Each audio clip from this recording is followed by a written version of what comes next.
Le Ring, Sud Radio Plus. 12h20, vous écoutez Sud Radio en direct du 12-14 Info Île-de-France. Il est temps de laisser la place à nos débatteurs. Sont avec nous aujourd'hui Joseph Touvenel, vice-président de la CFTC, et Fatima Benomar, secrétaire générale de l'association féministe Les Effrontés et militante Front de Gauche. Bonjour et bienvenue. Bonjour. Le burn-out ne sera pas reconnu automatiquement comme maladie professionnelle. La loi sur le dialogue social comprendra simplement un début de reconnaissance de l'épuisement professionnel. Le ministre du Travail, François Rebsamen, estime que cette maladie n'est pas uniquement liée au travail. Selon une enquête de l'Institut Think pour le cabinet de conseil Great Place to Work, près de 2 salariés sur 10 avouent être concernés personnellement par le burn-out. Qu'en pensez-vous ? Comprenez-vous les arguments du ministre du Travail ? Selon vous, le burn-out devrait-il être reconnu comme une maladie professionnelle ? Joseph Touvenel. Oui, bonjour. Déjà, c'est un premier bon pas, puisque jusqu'à aujourd'hui, on n'avait rien dans les textes, on va avoir. Et donc, le burn-out, cette fatigue qui est liée au travail, va être reconnue. Alors, pas automatiquement. Le ministre ne l'inscrit pas au tableau des maladies professionnelles. Ça a une explication. L'explication, c'est que tout ce qui est maladie psychologique, c'est très difficile de faire la part entre la partie entièrement professionnelle, la partie qui peut être familiale, la partie... Cela ne veut pas dire qu'il n'y a pas des burn-out professionnels. Il y en a, ils sont en augmentation, on le voit, Ce sont les conditions de travail, c'est un certain nombre de tâches répétitives qui sont demandées sans que les salariés sachent pourquoi. Enfin, il y a des tas de raisons. Mais dans le même temps, ce que le ministre met en place, c'est de dire ce sont... au niveau des régions, les commissions régionales qui pourront décider. Oui. Alors, ces commissions régionales, elles existent. Elles sont formées par des médecins, par des praticiens, qui peuvent dire si oui ou non il y a burn-out pour raison professionnelle. Donc, c'est déjà un premier grand pas par rapport à rien du tout. Elles sont légitimes, ces commissions ? Moi, il me semble qu'elles sont légitimes, qu'elles fonctionnent pas si mal que ça. Et d'ailleurs, elles donnent un avis, mais un avis qui s'impose à la sécurité sociale. Et ça, c'est bien, parce que souvent, la sécurité sociale, on l'a vu d'ailleurs récemment dans une affaire sur l'amiante, refuse de classer maladie professionnelle des salariés. Là, la Sécu vient de perdre sur un salarié qui avait des plaques sur le poumon. Mais le certificat disait qu'il avait une plaque liée à l'amiante et la Sécu a dit « Ah ben non, les textes, c'est plusieurs plaques ». Et donc le juge est passé, a dit « Non, une plaque liée à l'amiante, c'est suffisant ». Donc on voit que ces commissions régionales ont une utilité. L'automaticité, ça a un danger. Le danger, c'est que tout et n'importe quoi passe en burn-out. Oui. On voit très bien, je dis pas que c'est la majorité, mais il y a une minorité de certificats médicaux qui sont des certificats de complaisance, ça existe. Et si on laisse faire, ça risque de tout décrédibiliser et qu'on puisse plus lutter réellement contre le burn-out parce que on aura toléré les abus. Qu'il y ait un filtre, c'est pas choquant. Oui. Ce qui est bien, c'est que à la fois on en parle et puis qu'on fasse la prévention dans les entreprises avant d'attendre que les gens soient malades, soient souffrants et en crèvent. Il faut prévenir. Le burn-out reconnu en partie comme maladie professionnelle, Fatima Benomar, c'est un premier pas, c'est une bonne nouvelle ? Moi je pense que c'est une erreur sur le fond de refuser, mais limite je les comprends. Moi je pense qu'il y a un pressentiment qu'on s'achemine vers une époque avec des caractéristiques qui vont favoriser de toute manière des burn-out partout. Parce que déjà le stress est devenu limite la première maladie professionnelle, très coûteux pour la sécurité sociale, rien que ça. Et même l'enquête du Conseil économique et social a dit que pour pousser à son paroxysme le phénomène, en France, seulement en France, on a un salarié par jour qui se donne la mort sur son lieu de travail, aujourd'hui dans ce pays. Et toute cette souffrance du travail, en fait, qu'on voit via ce que j'appelle un peu les nouvelles méthodes de management intensifiées, d'ailleurs surtout dans les grandes entreprises, où il y a le culte de la performance individuelle, avec limite, on accroche dans l'entreprise en rouge et en bleu les noms des salariés qui ont été les plus productifs ou pas, avec la mise sous tension, avec des évaluations individuelles, avec une pression maximale en fait et permanente. On est dans une société de souffrance au travail. Alors, je vous passe tout ce qu'avait développé Benoît Hamon, le fait qu'on est maintenant sur nos smartphones joignables 24 heures sur 24, avec des rythmes de travail, des exigences de rendement et tout. Et en fait, surtout, moi je pense qu'il faut souligner quelque chose, c'est les injonctions paradoxales auxquelles sont soumis les salariés. C'est-à-dire un salarié à la base, c'est quelqu'un qui veut bien faire. Il est évalué, il a envie de réussir sa mission, il a quand même un souci du travail bien fait parce que c'est aussi une personne morale. Et il y a une souffrance morale qui est dans cette organisation de l'économie où, par exemple, il doit entourlouper un client. On le voit dans les banques, on le voit dans les vendeurs de technologie, où t'as un mec qui va devoir refourguer à une mamie qui aura plus sa sienne des technologies inutiles, des accessoires inutiles, des options auxquelles elle n'a pas besoin. Je pense qu'il y a toute une organisation du travail qui est en train de se caractériser pour favoriser de plus en plus de souffrance dans son lieu de travail et par rapport à la situation réelle où on est d'exigence de productivité et par rapport à la situation morale où on se trouve. Alors aujourd'hui, vous l'avez dit d'ailleurs, Joseph Tounel, c'est vrai qu'il est très difficile de définir en tout cas le burn-out. Il y a eu plusieurs sondages d'organismes privés qui ont avancé des chiffrages allant de 12,6% des actifs à 17% des salariés qui auraient subi un burn-out. Des données qui sont critiquées par le département études et statistiques du ministère du Travail. Il explique que toutes ces enquêtes portent sur le ressenti des personnes. Or, une vraie étude doit reposer sur des critères objectifs. Alors, on le voit, c'est vrai que définir aujourd'hui ce qu'est le burn-out, c'est compliqué. Est-ce qu'il ne faudrait pas plutôt réfléchir en amont comment prévenir le burn-out ? Alors, il faut réfléchir en amont, mais tout ce qui vient d'être dit précédemment est totalement exact. Réfléchir en amont, c'est regarder les critères qui font le burn-out. Charge de travail trop importante. Objectifs trop ambitieux. Quand on fixe des objectifs dans une entreprise, qu'un salarié les atteint une année, on lui en met des supérieurs l'année d'après, et puis s'il les atteint des supérieurs, à l'infini. Ça ne peut pas marcher. Donc c'est une angoisse, un stress perpétuel. Ça a été dit, les tâches allant à l'encontre de la simple morale, c'est ma mamie, j'ai des exemples précis dans les agences bancaires, qui faisaient souscrire à des gens qui étaient à découvert des actions lors d'introduction en bourse. Et les gens disaient, mais moi, je peux pas, j'ai pas les moyens. Non, on va vous faire gagner de l'argent. Alors je pense à l'introduction partielle d'EDF, par exemple, où le cours s'est effondré et les gens qui étaient à découvert ont perdu encore plus d'argent. Bon, sauf que l'autorité... Donc là, c'est la culpabilité des salariés parce que celui qui est derrière le guichet, on lui dit et on lui écrit, 1, tu as une prime si tu places beaucoup, à n'importe qui. 2, si tu ne places pas, et j'ai des exemples de courriers, tu es un mouton noir dans l'équipe, c'est toi qui plombe l'équipe, et si l'équipe n'a pas de résultat, ça sera de ta faute, alors que la personne ne va pas placer...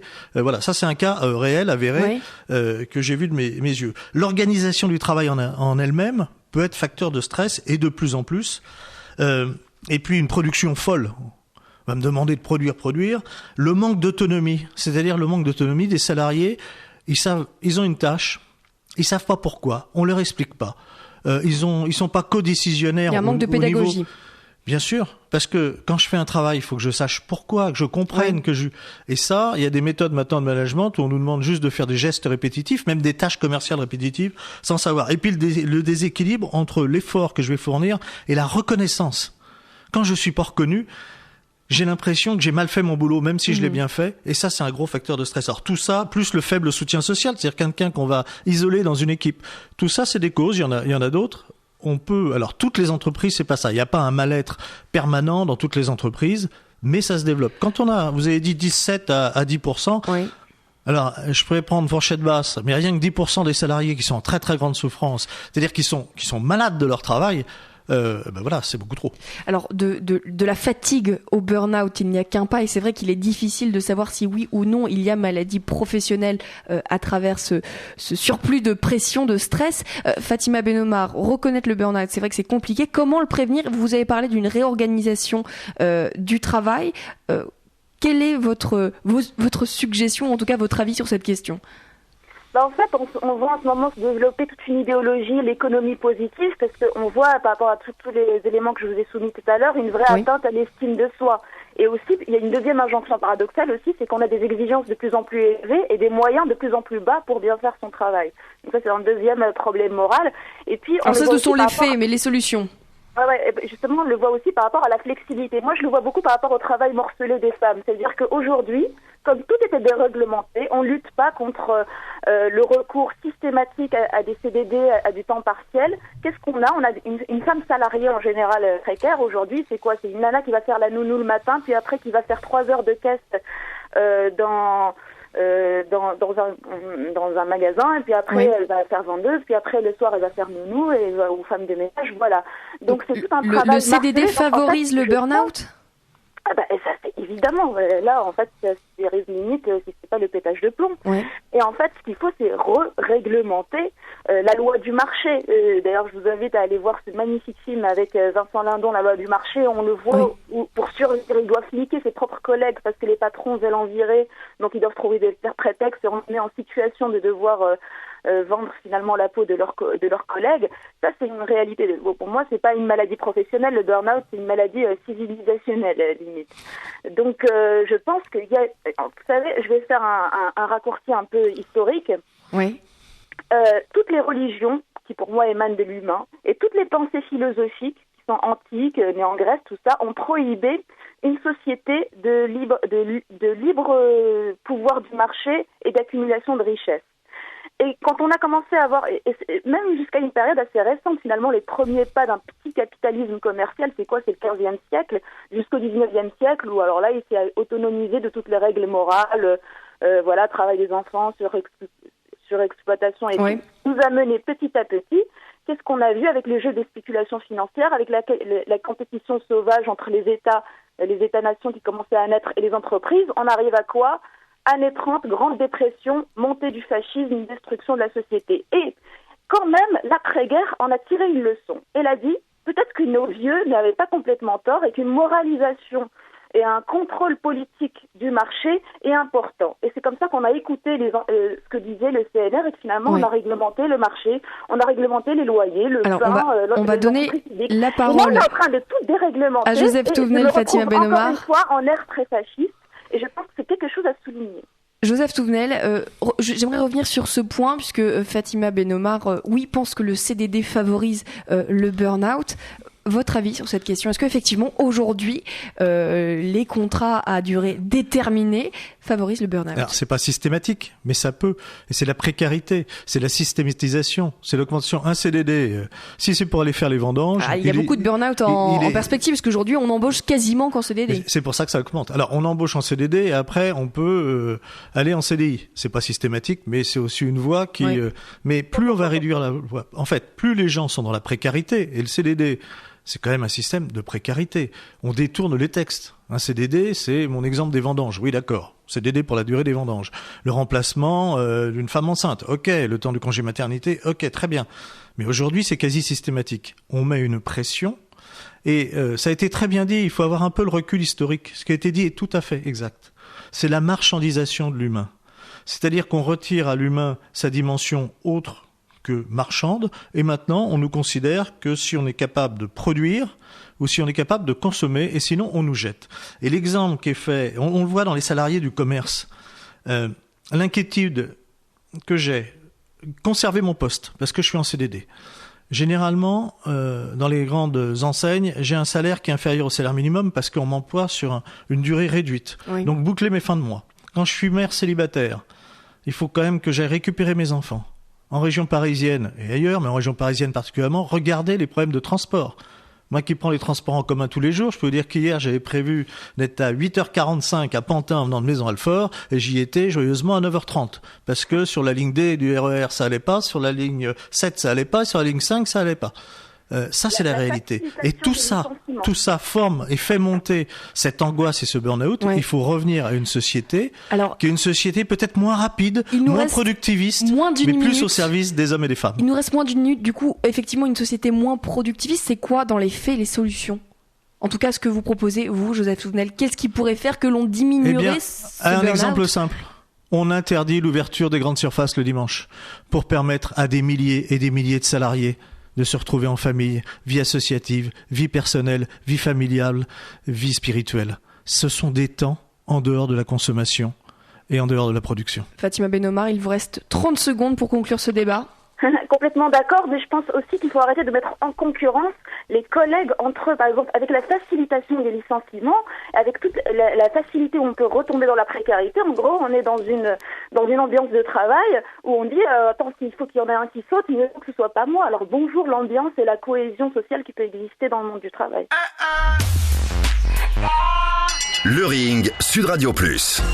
12h37, vous écoutez Sud Radio en direct du 12-14 Info Île-de-France. Je rappelle que nos débatteurs du jour sont Joseph Touvenel, vice-président de la CFTC, et Fatima Benomar, secrétaire générale de l'association féministe Les Effrontés et militante Front de Gauche. Le défenseur des droits l'a demandé, mais le ministère de l'Intérieur l'a refusé. Le moratoire sur l'utilisation du flashball réclamé par Jacques Toubon n'aura pas lieu. Une idée que le ministère de l'Intérieur juge contre-productive et qui pourrait avoir des conséquences dangereuses. Les responsables Place Beauvau affirment tout de même qu'ils décideront dans les 2 mois s'ils modifient les règles d'utilisation de l'arme. Qu'en pensez-vous ? Un moratoire est-il nécessaire ? Faut-il restreindre l'utilisation du flashball ? Joseph Touvenel. Alors, je suis pas un spécialiste du flashball et je suis pas un spécialiste du maintien de l'ordre.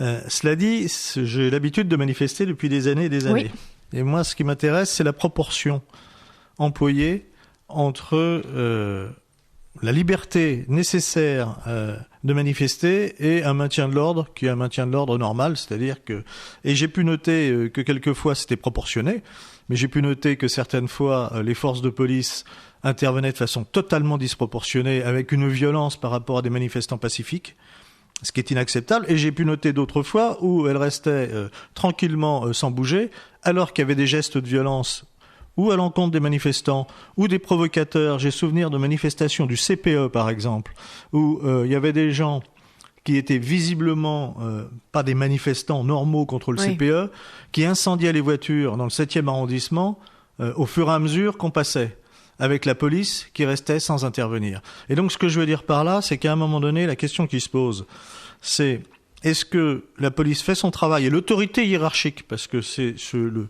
CRS qui est là, lui, il obéit aux ordres. L'autorité hiérarchique fait son travail, prend ses responsabilités, et est-ce que tout ça reste sous le contrôle du juge qui, à un moment donné, pourra condamner un excès de violence ou pourra condamner parce que on n'aura pas agi. Et pour ça, la dernière loi qui a été votée sur la sécurité intérieure, etc., elle est très dangereuse à mon sens, parce qu'elle retire le contrôle du juge. Et quand on a juste un pouvoir de police sans contrôle du juge, on n'est plus vraiment en démocratie. Donc finalement, cette question du flashball, c'est un coup de com', ou en tout cas un pansement C'est un révélateur, certainement, de quelque chose. Après, moi, j'ai pas la capacité de dire le flashball, c'est bien, c'est pas bien, c'est trop dangereux, c'est pas assez dangereux. Mais en tout cas, c'est pas la question. Pour moi, la question centrale, c'est comment on emploie les forces de l'ordre, sur quel respect et comment on proportionne. Parce que dans certains cas, des gestes de violence où il faut pouvoir réagir fortement, j'en suis d'accord. Maintenant, je ne sais pas si le flashball, c'est meilleur ou pas. Fatima Benomar, est-ce que vous avez un avis sur le flashball ? Est-ce qu'il faut le restreindre ? Vous avez eu l'occasion également de manifester à plusieurs reprises. Votre avis sur cette question ? C'est-à-dire que quand on examine un peu ce que dit la presse sur l'éthique qu'on recommande à l'usage du flashball, qu'est-ce qu'on voit ? 1, il est interdit de viser la tête, les yeux, tout ça. 2, le flashball est très imprécis. 3, les policiers admettent qu'ils sont eux-mêmes qui sont pas formés. Alors tu parles d'un combo, surtout quand on est dans des situations de stress ou de débordement, tu allies ces 3 éléments, tu te rends bien compte qu'il y aura des soucis. Mais en plus, il faudrait pas qu'ils se tapent entre eux, les flics, parce que moi, pour avoir fait le mouvement anti-CPE, j'ai aussi vu pas mal de casseurs qui étaient des flics en civil. Alors t'imagines qu'ils commencent à se flashballer entre eux. Mais en fait, le problème qu'on a, c'est que le gouvernement, plus globalement, il veut pas ouvrir un débat sur l'usage des armes, leur impact et en fait les relations entre la police et la population. Pourtant, il a quand même un mort sur les bras avec Rémi Fraisse. Oui. On voit bien que l'usage des armes dans la main de la police, les policiers, c'est pas des Superman. Et on a en plus, si tous ces débats arrivent, c'est parce qu'il y a bien eu des morts. Il y en a eu un en 2010 à Marseille avec un blessé au thorax. Il y a des personnes qui ont perdu un œil, qui ont été éborgnées. Donc, c'est-à-dire que en plus on veut le remplacer par le LBD 40. J'ai vu qu'il a vocation à remplacer le flashball et qui a été aussi à l'origine de mutilations. Donc, comme quoi, c'est pas encore la panacée. Moi, le souci que je me pose, la question que je me pose, c'est pourquoi les forces de l'ordre disent elles-mêmes qu'elles sont soumises à plus d'agressions, de plus en plus violentes. C'est-à-dire qu'il y a toute une autre organisation à faire. Pourquoi avoir supprimé la fameuse police de proximité qui avait un rapport plus humain avec les populations ? Et oui, la répression. Je peux vous dire qu'en ce moment, toutes les manifs où je vais, j'ai l'impression qu'il y a de plus en plus de forces de l'ordre, de plus en plus de CRS, Oui. même parfois qu'il y en a de 20 fois plus que les manifestants, notamment aux dernières manifs pour les migrants, même un petit rassemblement qu'on a fait pour l'abolition de la prostitution devant le Sénat. Et il y a une vraie, je pense qu'en ce moment, il y a des consignes de posture des fermetures répressives.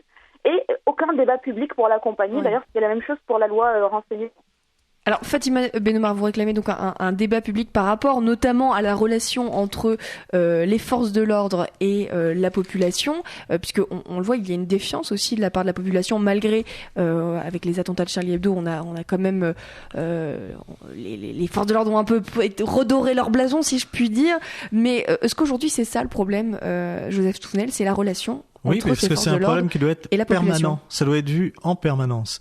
Les forces de l'ordre, elles sont utiles, elles sont nécessaires. Moi, je demande qu'on puisse protéger la société des personnes dangereuses, parce qu'il y en a. Maintenant, il y a un équilibre qu'on doit avoir en permanence entre le contrôle démocratique, qui passe, à mon sens, par le juge, par le débat, par les médias, pour éviter les excès et que petit à petit se mettent en place des systèmes. Et c'est une société qui est en train de se construire comme ça. On a des systèmes qui se mettent en place, où on est de plus en plus fiché, contrôlé. Qui demain sera au pouvoir ? Quand on nous dit, par exemple, j'avais eu un débat avec un commissaire de police qui est maintenant maire d'une ville de banlieue et qui demandait que tout le monde soit fiché par son ADN. Ça, c'est très, très dangereux. Ce que vous dites, c'est que les contrôles aujourd'hui alimentent la défiance que l'on a vis-à-vis des forces de l'ordre. À la fois, il faut des contrôles, mais à la fois, il faut raison garder et ne pas ficher la population entière et adapter au risque. Alors le risque, c'est le risque terroriste aujourd'hui. Je pense que la manifestation de l'abolition de la prostitution devant le Sénat, c'était pas un risque terroriste. Et d'ailleurs, si je l'avais su, je serais venu soutenir, parce que là, on a un autre problème de société, l'esclavage dans notre pays aujourd'hui, qui s'appelle la prostitution. Refaites un débat là-dessus. J'ai une petite expérience en On a eu l'occasion d'en faire pas mal de débats. C'est franchement quelque chose qui est totalement révoltant. Oui. Parenthèse refermée. Voilà, parenthèse refermée. Mais on doit avoir ce débat et cette vigilance permanente, parce que l'autorité politique, aujourd'hui on la connaît. Je ne sais pas ce qu'elle sera dans 10 ans. Moi j'ai le souvenir d'avoir un père qui a été arrêté en 1942 par les policiers français, mis en prison par les policiers français. On lui aurait dit ça en 1938 ou en 1939 ou en 1940, invraisemblable. Mais en 1942, il a été arrêté, conduit à la prison de Fresnes par des policiers français. Donc il faut toujours se dire quels éléments je donne et comment je peux arrêter le système. Enfin, je ne sais pas dans quelles circonstances... C'était pour résistance pendant la Seconde Guerre mondiale. Et c'est bien des policiers français qui l'ont arrêté. Fatima Bennomar, aujourd'hui, vous l'avez souligné, effectivement, il y a une défiance de la population vis-à-vis des forces de l'ordre. Comment réconcilier les Français avec les policiers? Alors, est-ce que ça passe par, effectivement, l'arrêt de ce fameux flashball? Votre avis? Bon, déjà, moi, je ne veux pas complètement dédouaner les forces de l'ordre. C'est des humains comme des autres. Je les ai déjà vus en coup de sang, tabasser les manifestants en voyant bien dans leur regard et dans leur acharnement qu'il y avait quelque chose de personnel. Enfin, eux-mêmes doivent pas beaucoup aimer les manifestants. J'ai déjà vu des délits de faciès, on le sait. Donc, je pense qu'il y a une réglementation aussi à avoir et des débats à avoir sur les comportements policiers, leur éthique, comment ça marche, les consignes en interne. Par exemple, moi, en tant qu'association des droits des femmes, je peux vous dire que sous Sarkozy, il y avait eu... Sarkozy voulait communiquer sur le fait, parce que la loi contre les violences faites aux femmes venait d'être passée, sur le fait qu'il y avait moins de viols en France, et il demandait à la police de repousser. Il y avait des consignes qui demandaient aux policiers de repousser les dépôts de plaintes des femmes pour viol, de les décourager à porter plainte pour baisser les chiffres. Donc ne pensons pas non plus que c'est un monde, la police, qui est au-dessus de tout soupçon parce qu'ils sont là pour incarner la justice, l'ordre, etc. Et puis, par rapport à cette histoire de flashball, il y a un précédent.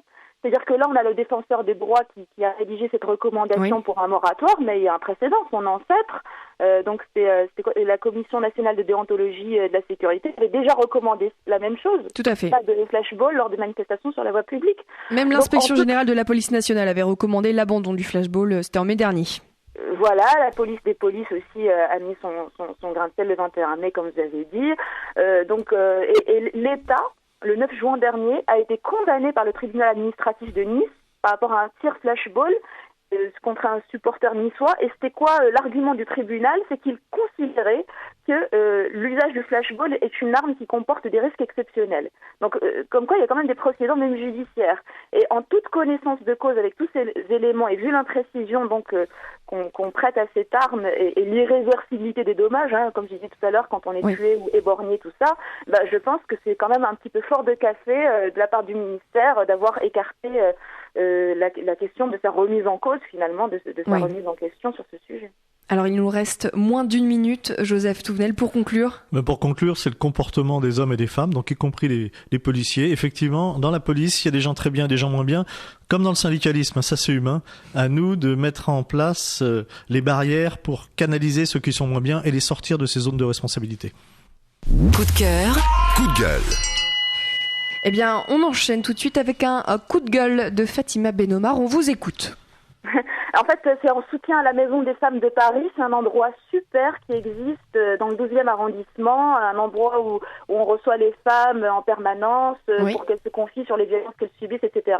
Et donc là, coup de théâtre, il y aura une augmentation de 45% de leur loyer, qui ne sera pas du tout accompagné de subventions ou d'aides du côté de la mairie de Paris ou de l'État ou quoi que ce soit. Ça, c'est le bailleur social qui vient d'augmenter ça, et donc ça les condamnera peut-être, et ce serait un scandale parce qu'elle est vraiment, c'est vachement bien la maison des femmes de Paris. Donc on sera en soutien à elle et il faudra les soutenir.